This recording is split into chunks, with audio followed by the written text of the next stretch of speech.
রূপচাঁদা মাছ সাধারণত আমরা ফ্রাই খেতেই অভ্যস্ত। এছাড়াও রূপচাঁদা মাছ কিন্তু দো পেঁয়াজু করে রান্না করলে অনেক বেশি মজা হয়। তো আজকে সেরকমই একটি রেসিপি শেয়ার করব। এর জন্য নিতে হবে একটি বড় সাইজের রূপচাঁদা মাছ। আমি ভালো করে কেটে তারপরে 4 খণ্ড করে নিয়েছি। আপনারা চাইলে এটাকে 2 খণ্ড 3 খণ্ড আপনাদের পছন্দ অনুযায়ী সাইজ করতে পারেন। যেহেতু রূপচাঁদা মাছটা অনেক বড় ছিল, আমি রেগুলার কাটে যেভাবে মাছটা কেটে থাকি সেভাবে আমি একটু ছোট করে কেটে নিয়েছি।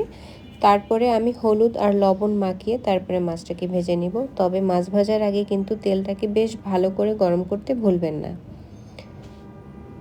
এখন আমি মাছটাকে কিন্তু একটা পাশ হয়ে গেলে আর একটা পাশও ভালো করে ভেজে নিব। তবে একদম কড়কড়া করে কিন্তু মাছ ভাজা যাবে না, মোটামুটি করে মাছটাকে ভেজে নিতে হবে।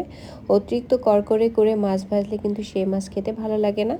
মাছটাকে ভাজা হয়ে গিয়েছে, তুলে নিয়েছি। তারপরে আমি ওই তেলের মধ্যে আর একটু তেল অ্যাড করে আমি একটি তেজপাতা আর একটু দারুচিনি অ্যাড করে দিয়ে তারপরে পেঁয়াজ কুচি দিয়েছি। পেঁয়াজটাকে প্রায় 5 থেকে 6 মিনিটের মতো ভালো করে লাল করে ভেজে নিয়ে আমি এখানে অ্যাড করে দিয়েছি রসুন বাটা এবং আদা বাটা। 2 থেকে 3 মিনিটের মতো ভেজে নিয়ে আমি অন্যান্য গুঁড়ো মশলা যেমন লবণ, হলুদ গুঁড়ো, লাল মরিচের গুঁড়ো, ধনিয়ার গুঁড়ো এবং জিরের গুঁড়ো অ্যাড করে দিয়েছি। এখন যেটি করতে হবে, মশলাটাকে কিন্তু বেশ খানিকটা সময় নিয়ে ভালো করে কষিয়ে নিতে হবে। যতক্ষণে মশলার উপরে তেল জেগে উঠবে ওই পর্যন্ত মশলাটাকে বেশ ভালো করে কষিয়ে নিতে হবে।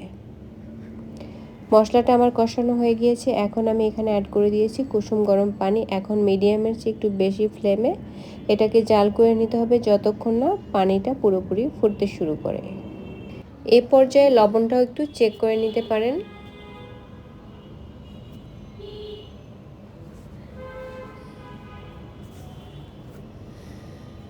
এখন অপেক্ষা করব ঝোলটা একদম ফুটে আসা পর্যন্ত। যখন ঝোলটা ফুটতে শুরু করবে ওই পর্যায়ে আমি এখানে অ্যাড করে দিব যে মাছগুলোকে ভেজে রেখেছিলাম সেগুলোকে।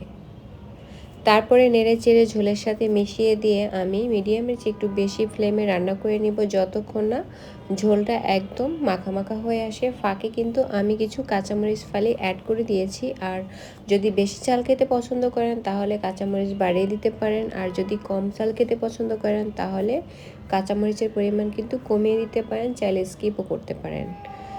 এখন শুধু রান্না করে নিব যতক্ষণ না ঝোলটা একদমই মাখা মাখা হয়ে আসে। ফাঁকে 2-1 বার করে মাছটাকে কিন্তু আলতো করে আমি একটু উল্টে পাল্টে দিয়েছি যাতে মাছের সব দিকে ভালো করে মশলাটা প্রবেশ করতে পারে। আমার মাছটা কিন্তু ইতিমধ্যে রান্না হয়ে গিয়েছে। এখন জাস্ট গরম গরম ভাতের সাথে পরিবেশন করার পালা। আমার আজকের রেসিপি ভালো লাগলে আমার